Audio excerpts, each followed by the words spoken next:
Hello everyone, welcome to our channel Education Hotspot. So let's discuss the syllabus for your CUET domain examination. जो आपका CUET का exam होने वाला है, आपको पैटर्न पता है, सबने फॉर्म भर भी दिए होंगे, तो आप लोगों ने अपने कुछ कुछ डोमेन सब्जेक्ट चूज़ करे होंगे और जिस बच्चे ने पॉलिटिकल साइंस चूज़ करा है वही इस वीडियो तक आया होगा। But the very basic thing for each and every exam is to cover the syllabus. देखो, किसी भी एग्जाम को अगर आपको क्रैक करना है, आपको प्रिपेयर करना है, तो जो बेसिक चीज़ होती है is to cover the syllabus of that particular subject कि उसमें एग्जैक्टली हमें पढ़ना क्या क्या है। कई बार बच्चा कंफ्यूज भी है चीज़ों को लेके कि क्या आ रहा है, क्या चैप्टर आ रहे हैं। तो सबसे पहली बात तो देखो, जो डिलीटेड चीज़ें हैं वो यहाँ पे पूछेगा। वो 12th में ओमिट कर दी गई थे सर्टेन चैप्टर्स की, आपके 12th के सिलेबस CBSE में आपसे नहीं पूछे जाएंगे बोर्ड में, बट वो डोमेन जो है वो ओमिट नहीं कर रहा है। Like your cold war chapter is not there in your board examination, but यहाँ पे आपसे पूछी जाएंगी चीज़ें। तो फॉर CUET डोमेन आपको वो सारे डिलीटेड और ओमिटेड टॉपिक भी कवर करके चलने हैं। प्लस कुछ सर्टेन सब्जेक्ट में कई बार 11th का कुछ एक आधा चैप्टर और टॉपिक भी पूछ रहा है, तो बच्चा कंफ्यूज हो जाता है कि अब हम 11th भी पूरी पढ़े। तो नो, हर सब्जेक्ट में तो बिल्कुल ज़रूरी नहीं है। मेजरली आपको 12th ही पढ़ना है। 12th का पूरा बुक NCERT जो भी आपका है वो पढ़ के आपको उसके MCQ को प्रिपेयर करना है। तो विदाउट वेस्टिंग एनी टाइम जल्दी से हम लोग सिलेबस एक बार देख लेते हैं। बाकी तो मैक्सिमम जिन बच्चों ने देख लिया है वो क्लियर होगा उनको। तो देखो, 50 क्वेश्चन आपके आने हैं, आपको 40 क्वेश्चन करने होंगे, ये आप लोगों को पता है। क्वेश्चन पेपर जो डोमेन का आएगा आपका पॉल साइंस का, कुछ सब्जेक्ट हैं जिसमें चीज़ें डिफर होंगी, बट यहाँ पे आपका 50 क्वेश्चन आएंगे, 40 करने होंगे और you will get the time, 45 minute का टाइम मिलेगा। तो एक क्वेश्चन के लिए 1 मिनट तो मिल ही रहा है आपको, एंड 5 मिनट और आपके पास इन टोटल रह जाएंगे। तो स्पीड आपको बना के रखनी पड़ेगी अपनी। अब क्या क्या आ रहा है तो सब देखो, बुक के हिसाब से नहीं दिए हैं इन्होंने, ऊपर नीचे दिए हैं, बट चैप्टर आप लोग अपनी NCERT सामने रखो और मैच कर लो। सब्जेक्ट कोड इसका 323 है। जो ये आपकी पहली बुक इन्होंने बताई है वो है politics in India since independence. India की पॉलिटिक्स सिंस इंडिपेंडेंस से जो बात की गई थी, नेशन बिल्डिंग से जो बात की गई थी, वहाँ पे ये वाला जो बुक है वो उसके बारे में बात कर रहा है। तो यहाँ पे पहला है the era of one party dominance. ये दिया है वो टाइम जब एक पार्टी डोमिनेट कर रही थी। तो भारत के जो पहले 3 जनरल इलेक्शन हुए उसके बारे में। फिर कांग्रेस डोमिनेंस, क्योंकि वो पार्टी जो है वही रूल कर रही थी। अनइवन डोमिनेंस स्टेट लेवल पे भी थी, वो सारी चीज़ें, मतलब वो पूरा चैप्टर ही कवर करना है। मैं मेजरली चैप्टर के नाम आपको बता देती हूँ, बट ये वही सब चीज़ें हैं। मेजर अपोजिशन पार्टी कौन कौन सी थी, ये सब बात करनी है। फिर आता है nation building and it's problem. जब हम लोग फ्री हो गए थे, इंडिपेंडेंट हो गए थे 14 अगस्त 1947 मिडनाइट को, तो यहाँ पे आपके आगे क्या क्या चैलेंजेस थे अपनी कंट्री को रन करने को लेके। तो उसमें नेहरू की अप्रोच क्या रही, पार्टीशन, रिफ्यूजी को रीसेटलमेंट करना है, कश्मीर का प्रॉब्लम, आपका major integration of princely state का इशू जो था, रीऑर्गेनाइजेशन ऑफ स्टेट का जो इशू था, लैंग्वेज बेस पे, लिंग्विस्टिक बेसिस पे जो स्टेट की डिमांड हो रही थी, who was Potti Sriramulu, what was his demand, ये सब कुछ बेसिक चीज़ें हैं। पॉलिटिकल कन्फ्लिक्ट जो लैंग्वेज को लेके चल रहे थे, ये आपको इस चैप्टर में कवर करने हैं। Then we have politics of plan development. Plan development में प्लानिंग कमीशन की बात करनी है, आज रिप्लेस होकर नीति आयोग हो गया है। कब हुआ नीति आयोग की फुल फॉर्म, तो प्रेजेंट, ये भी सब बात करनी है। 5 ईयर प्लान जो आए थे, स्टेट किस तरीके से आप स्टेट सेक्टर को एक्सपेंड कर रहे हो, न्यू इकोनॉमिक इंटरेस्ट जो था रिवाइव हो रहा था, famine and suspension of 5 year plan, 5 year plan में जो ब्रेक लगा उसकी भी बात आप लोग करोगे। ग्रीन रिवोल्यूशन एंड पॉलिटिकल फॉलआउट्स, ये सब हमें बात करनी है। नीति आयोग लिखा नहीं है, बट वी विल डिस्कस, मतलब ये चीज़ पढ़नी है जब चैप्टर कवर करोगे। तो फिर इंडिया की एक्सटर्नल रिलेशन, बाहर की कंट्री से, एक्सटर्नल मतलब बाहर की कंट्री से इंडिया के रिलेशन कैसे हैं, इसको जनरली हम लोग काउंट कर देते हैं। डिप्लोमेटिक रिलेशन में भी डिप्लोमेसी अच्छी होनी चाहिए किसी भी कंट्री की। तो बात की जाएगी नेहरू जी से, नेहरू की foreign policy. Sino Indian war, मतलब इंडो चाइना वॉर 1962-65 वाली जो चली थी। 65 एंड 71 में 2 पाकिस्तान के साथ भी मेजर वॉर हुई हैं, इंडो पाक वॉर। इंडिया का न्यूक्लियर प्रोग्राम, इंडिया का न्यूक्लियर प्रोग्राम क्या है, इंडिया ने जो न्यूक्लियर टेस्ट करा था कहाँ करा था, आप लोग मुझे कमेंट करके बताएंगे। First successful nuclear test of India जो है वो कहाँ पे हुआ था। फिर किस तरीके से अलायंस जो है वो शिफ्ट हो रही है, जैसे अलायंस मतलब होता है कि हम इसके साथ एली हैं, एक ग्रुप में हैं, तो वो किस तरीके से over the period of time वो इंटरेस्ट और वो ग्रुपिंग जो है वो उसमें हमें चेंज देखने को मिलता है। फिर है challenges to and restoration of Congress system. इसमें आपका आता है political succession after Nehru, Nehru के बाद कौन यहाँ पे पोस्ट पे आया। फिर non Congressian and electoral upset of 1967, Congress का स्प्लिट होना, कांग्रेस की विक्ट्री 1971 इलेक्शन में, एंड पॉलिटिक्स ऑफ गरीबी हटाओ। फिर क्राइसिस ऑफ कॉन्स्टिट्यूशनल ऑर्डर, इसमें आप लोग इमरजेंसी वाला पार्ट भी पढ़ोगे, राइट, इसमें इमरजेंसी वाला पार्ट भी पढ़ोगे। गुजरात एंड बिहार में जो मूवमेंट चल रहे थे वो भी देखोगे। कमिटेड ब्यूरोक्रेसी की बात की जा रही थी। तो ये जितने भी गुजरात बिहार में मूवमेंट थे, स्टूडेंट का क्या रोल था, ये सब चीज़ें आपको देखनी है।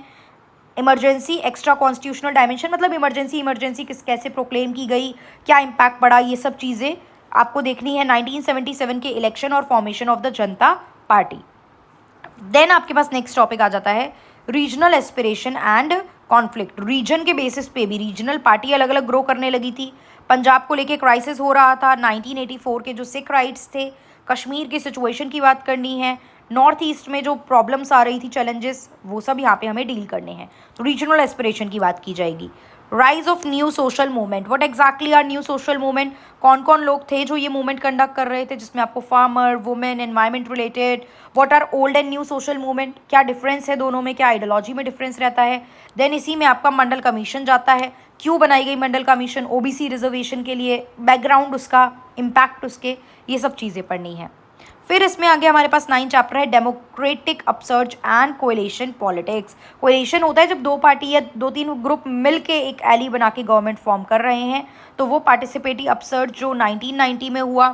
Rise of this Janata Dal and the BJP, increasing role of regional party का भी रोल बढ़ रहा था। फिर आपका एनडीए गवर्नमेंट के बारे में पढ़ना है। 2004 के इलेक्शन एंड यूपीए गवर्नमेंट हमें देखनी है।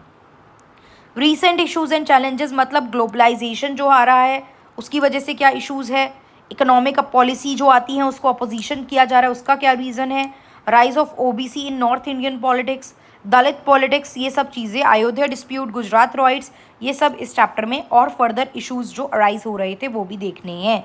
तो ये आप देख रहे हो इंडिया की पॉलिटिक्स किस तरीके से मूव करी 1947 से लेके। हालांकि इसको अपडेट नहीं किया गया, अभी की चीज़ें नहीं आई हैं, लेकिन हाँ यहाँ पे लास्ट जो मेजर चीज़ें हैं रिसेंट इश्यूज़ में कुछ कॉम्प्लिकेटेड इश्यूज़ जो उस समय के थे उसको यहाँ पे मेंशन किया गया है। फिर है contemporary world politics. Contemporary world politics में सबसे पहले है कोल्ड वॉर। ये आपके 12th के सिलेबस सीबीएसई में नहीं था, बट आपको पढ़ना है कोल्ड वॉर, कौन कौन इन्वॉल्व था, नॉन एलिगमेंट मूवमेंट इसमें क्या होता है, इंडिया का स्टैंड क्या था, ये सब चीज़ें। फिर disintegration of second world and collapse of bipolarity. इसका मतलब है जो यूएसएसआर डिसइंटीग्रेट हो गया था, 2 ग्रुप थे यूएसए यूएसआर, उसमें से यूएसएसआर डिसइंटीग्रेट हो गया, वो यहाँ पे आपको देखना है। What was the reason, what was the impact, what are the policies, Mikhail Gorbachev का रोल, शॉक थेरेपी, ये सब इस चैप्टर में है।